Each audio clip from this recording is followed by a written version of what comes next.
You're listening to the UM3D podcast, where we explore fresh ideas and real-world experiences that shape how we teach and learn. Recorded in the podcast studio at McWhirter Library, we bring you conversations with educators and experts to help you design, develop, and deliver high-quality instruction. Welcome to the UM3D podcast, where we explore effective strategies for online teaching and learning. I'm your host, Lavonnie Perry Claybon, and today we're diving into mastering content presentation in online course design. Today's episode is perfect for anyone looking to improve student engagement and enhance their learning experience in online learning environments. We'll be exploring 5 key areas that can transform how you present content to your students and enhance their learning experience: aligning content with learning objectives, using consistent module structure, chunking content, creating multimedia, and promoting accessibility. Joining me today is Trish Lange, the Senior Instructional Designer with UM3D. Trish has helped faculty across multiple disciplines improve their content presentation strategies and boost student engagement. Welcome, Trish. Hi, Lavonnie. Thank you. Let's start with a fundamental concept in online course design. Content should always support learning objectives. Trish, how can faculty ensure this alignment happens effectively? Well, this is fundamental, and you would be shocked to know how many people I talk to who don't have any learning objectives. So the first thing is you need to have a learning objective for your day. What are you teaching today? Once you have that learning objective, you will know what content you should have. If you find your content does not match your learning objective, that's when you discover you have issues. Trish, I've heard you talk a lot about backward design. Talk a little bit about this backward design and when it comes to aligning content to learning outcomes. How do you go about that? Well, backward design is simply starting with your end goal. So at the end of the day, what do you want your students to know? And that just so happens to be what learning objectives are.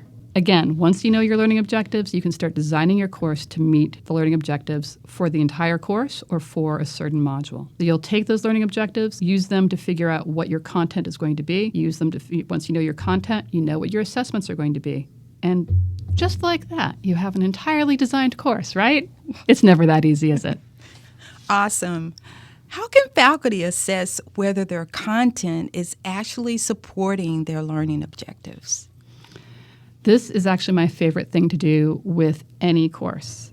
And it's because I get to talk to instructors and hear about how successful they already are with either an online class or an in-person class. And I always ask them, are you happy with all of your assessments? Do you have any one assessment that just isn't working out right? That you designed it to be a particular way and you expect your students to give you things in a particular manner, and they consistently don't do that. When you discover assessments that aren't functioning the way you initially designed, that's where we can discover whether content is working. So if all your assessments are working exactly the way you think they should work, guess what? Your content is actually supporting your learning objectives. Let's talk about the importance of that consistent structure. Why does a consistent presentation structure matter so much in an online course? Especially at the University of Memphis with the global program. All of our online courses should have the same presentation structure. It's called the M50 template. And what this does is it ensures that our global students, when they go to any M50 global class, they know what to expect structure-wise. And this template gives you some basic things, but there's plenty of room inside that template for you, the developer, to put your own spin on things. Thank you, Trish, for mentioning the M50 template.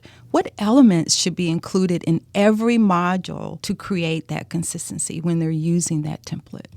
When you're using the M50 template, so it includes a bunch of things. It has a welcome page, so students know they're in the right spot. It has a getting started module, which is essentially your syllabus but broken down into multiple pages.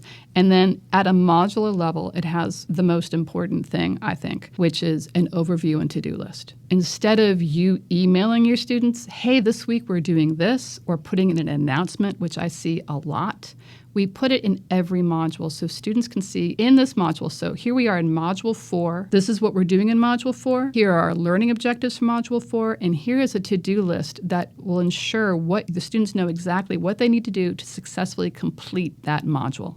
It takes the guesswork out of what is expected of you as a student while providing plenty of interesting things for the students to do and learn in your class. Great. Trish, I've heard you talk a lot about chunking and why that's important. Will you talk a little bit about that importance of chunking, specifically why it's so important? Absolutely.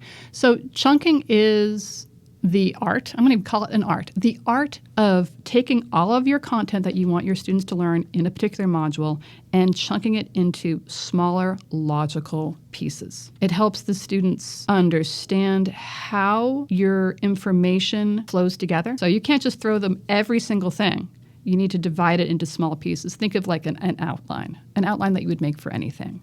And so anything that would go under the A category of your outline, that's its own chunked piece. Anything would go under the B section of your outline, that's its own small chunked piece. And it just really helps your students know how to start processing that information. Hey, thank you for that, Trish. As you're talking, we're thinking about two additional questions that our audience might have, and that is, what's the science behind chunking?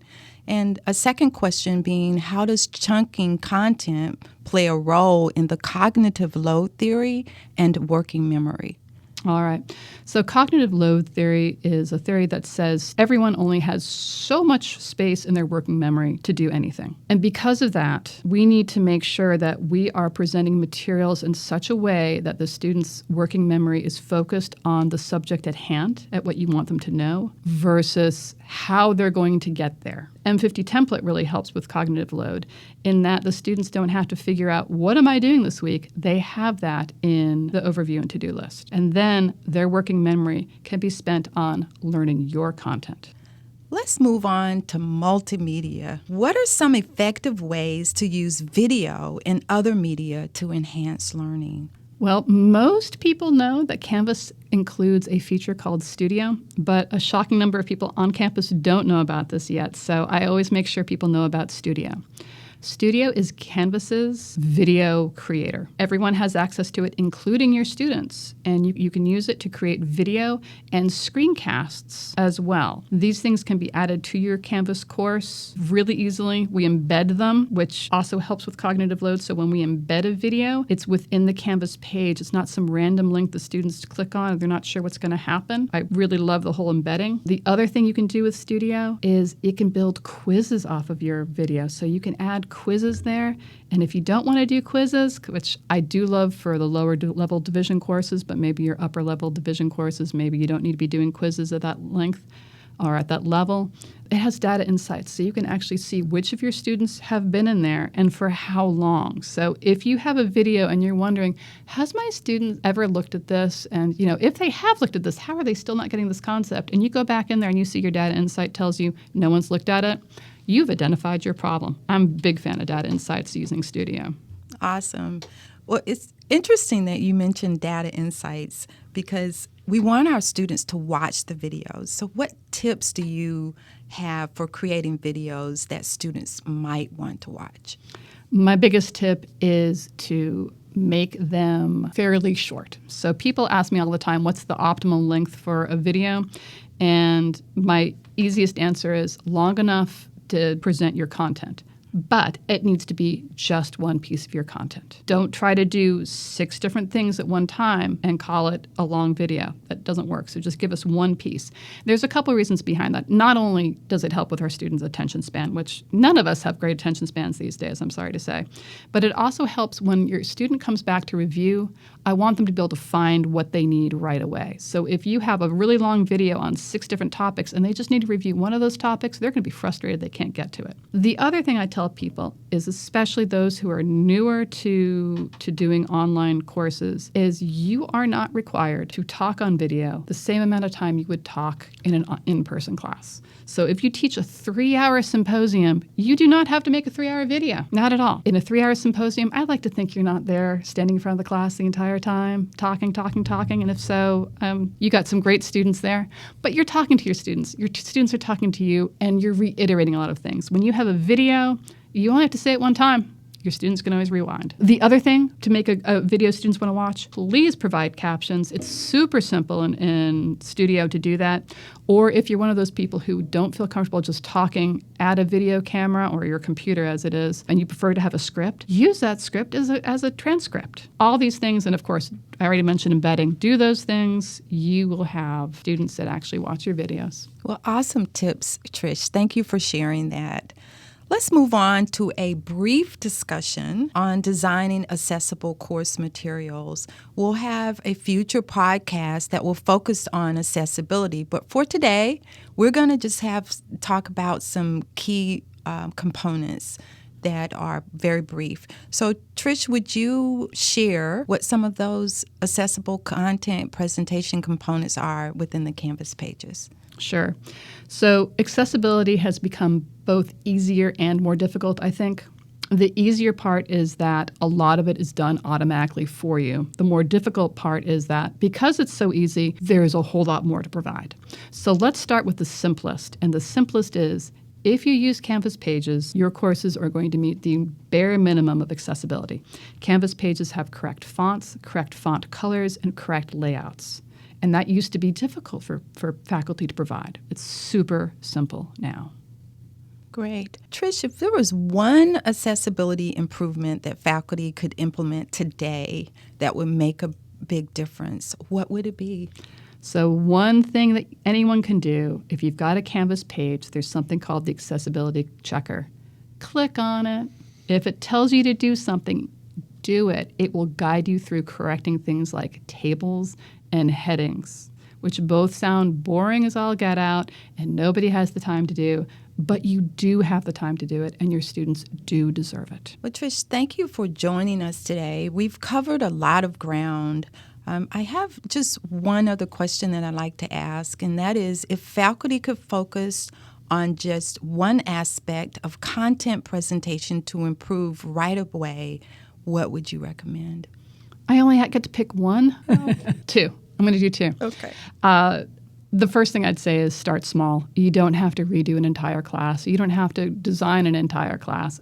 Just start small, maybe with an assessment that needs something. But more importantly, actually, if I could get everybody who had an online class or even an in-person class to create an overview and to-do list for every module, I would be very happy. That overview and to-do list makes such a difference in the running of your course and your students' ability to navigate your course. So if our listeners wanted to learn more about these strategies, where might they go? Well, of course, they can contact UM3D. We're always happy to help. And I suspect you're going to have things in the show notes. Am I right? Yes. Thank you, Trish, for being with us today and sharing these valuable insights. To our listeners, remember that effective content presentation isn't just about aesthetics. It's about creating an environment where learning can happen efficiently and meaningfully. In our show notes that Trish just mentioned, you'll find links to resources mentioned today, including templates, accessibility tools, and multimedia creation guides. If you enjoyed this episode, please subscribe and share with your colleagues who might benefit. Join us next time. Until then, keep designing with your students in mind. Thanks for listening to the UM3D podcast. For more information, check us out at memphis.edu/UM3D.